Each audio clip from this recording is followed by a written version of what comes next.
The economy's shifting. Do you know what's at stake? Exactly. Experts like George Gammon, Stephan, and Ken McElroy break down what these changes mean for you. We've distilled their key takeaways, saving you hours of research. Let's dive in. First, George addresses the alarming signs in retail sales and their economic implications. Stay tuned. Graham and Ken have vital strategies for navigating the housing market ahead. Just a reminder, this content is for educational purposes and not investment advice. Today, we're taking a closer look at the troubling dip in retail sales, as presented by George Gammon. George highlights that when adjusting for inflation, the picture of consumer spending looks far more negative than reported. George states that nominal retail sales may show an increase, but inflation-adjusted figures indicate a disturbing trend. He emphasizes that real retail numbers likely reflect negative growth conditions, which could hint at deeper economic issues. The experts note a significant drop in consumer spending on non-essential items. George indicates that many economists are concerned about low consumer confidence and financial strain. George discusses how adjusting retail sales data for inflation reveals a far bleaker economic reality. He warns that there are concerns surrounding the accuracy of economic data reported. What are the forecasts stemming from these insights into retail sales? Economists featured in George's analysis predict additional drops in consumer spending. George concludes the discussion by emphasizing the importance of closely tracking retail performance as an economic indicator. He suggests businesses and consumers may need to revise their spending habits in light of anticipated economic shifts. Today, we're exploring Stephan's analysis on the current market volatility. Graham explains that tariffs are a major disruptor, impacting both consumer confidence and the economy. Stephan indicates that tariffs are largely seen as detrimental to the economy. He highlights worries about a recession, with the Atlanta Fed predicting a 2.4% GDP decline. Graham argues that rising tariffs contribute to economic instability, leading to reduced consumer spending. This reflects deeper concerns about the health of the economy. According to Graham, JP Morgan estimates a 40% chance of a recession due to existing economic policies. He discusses how companies often cut back during uncertain economic times. Graham explains that investors are inclined to pursue riskier assets when interest rates are low. He outlines how the prospect of rate cuts could rejuvenate the stock market. Graham predicts that if inflation decreases, we could see rate cuts by the end of the year. This potential shift could boost investor confidence in the stock market. Graham concludes that maintaining a consistent investment strategy is crucial during volatile times. He advises viewers not to react impulsively to market changes, emphasizing a long-term perspective. Today, we're reviewing recent insights from economists about global central banking. Indeed, the Swiss National Bank has reduced rates again, indicating a change in their cautious approach. The analysis suggests that rate cuts from central banks represent a significant warning about economic conditions. Exactly. While central bankers portray strength, their actions indicate deep-seated concerns. It's clear these rate cuts function as warnings, as highlighted by the recent analysis. The narrative indeed has shifted significantly towards caution. The discussion also highlights how central banks are uncertain about tariffs impacting their forecasts. Yes, they appear paralyzed by the concerns stemming from trade policies. The outlook reveals that consumer spending isn't as strong as previously indicated. Yes, it seems we are seeing broader signs of economic decay across advanced economies. What can we predict regarding future central bank policies? Expectations lean towards further rate cuts as global economic conditions deteriorate. Experts conclude navigating economic uncertainty warrants close monitoring of central bank actions.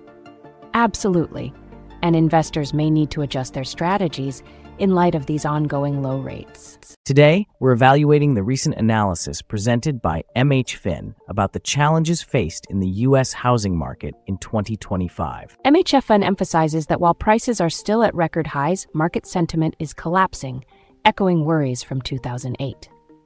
MHFin highlights that while home prices are still near record highs, buyer sentiment has sharply declined. This mirrors the early indicators that preceded the 2008 housing crash, particularly in Miami's condo market. MHFN points out that in Miami, inventory levels have surged, indicating a potential oversupply in the market.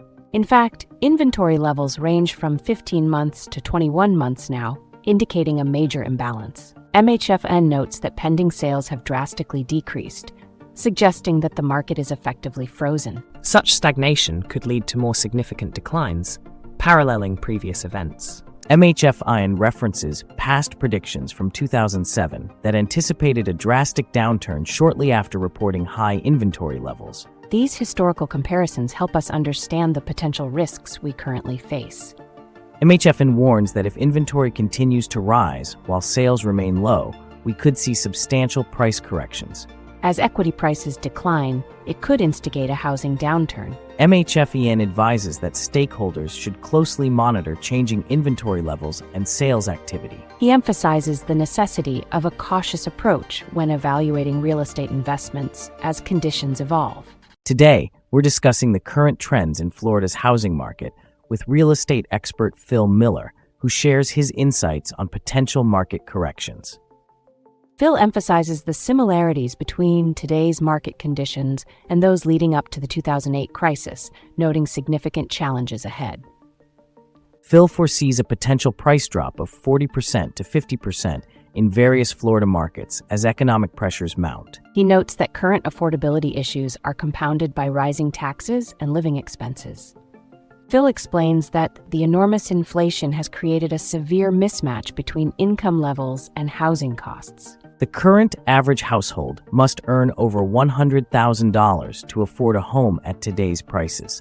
With rising inventory, over 12,000 properties listed each week, sellers are frequently reducing prices. This increased inventory may indicate a shift towards a buyer's market as pressure mounts to sell. Phil emphasizes the dual impact of interest rates and unemployment on potential buyers' purchasing power. He indicates that job cuts may exacerbate the housing crisis, further decreasing buyer confidence.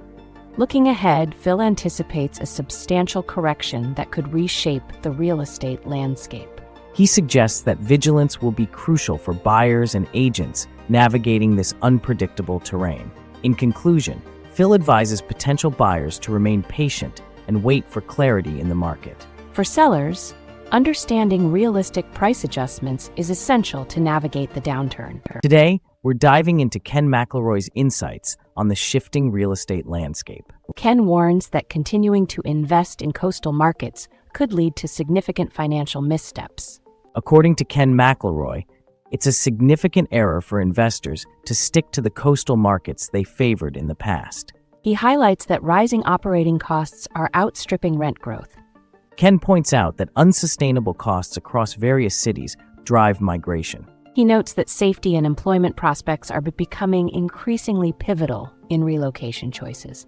Ken asserts that where businesses establish themselves directly impacts local economic health. He argues firms lean toward areas with lower taxes and fewer regulatory hurdles. Ken discusses the deterrent effect that stringent regulations can have on potential investments. He advocates for targeting markets that present fewer barriers and better opportunities. What predictions does Ken have for real estate investment moving forward? Ken is optimistic about states such as Texas and Florida becoming hotbeds for investment due to favorable conditions. Ken advises investors to seek out markets where both tenant rights and landlord protections are taken seriously. He emphasizes the importance of tracking demand trends to find the most viable investment areas. Wow, what a deep dive into today's economic challenges. Absolutely. We heard from some leading voices in finance and real estate. It's fascinating how Ken McElroy stresses the need to rethink market choices, focusing on those hot emerging areas. And then Phil Miller drops the bomb on potential price drops in Florida, 30 to 50%. How wild is that? Right? While MHFN made a stark reminder about the eerie similarities to the pre-2008 crash. Talk about a wake-up call. And let's not forget the insights from our notable economists.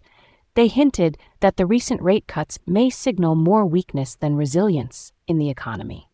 Stephan's take was equally compelling, with his emphasis on market volatility and inflation's impact on investments. Exactly, and George Gammon stressed how essential consumer spending is to the overall economic picture. It's clear we have a multifaceted scenario here. If you found today's insights valuable, Make sure to like and subscribe. Your engagement helps us provide you with more in-depth analyses. and don't miss our next video. We'll unravel the complexities of global trade and their effects on financial markets. Thanks for watching, everyone. Stay curious and keep learning.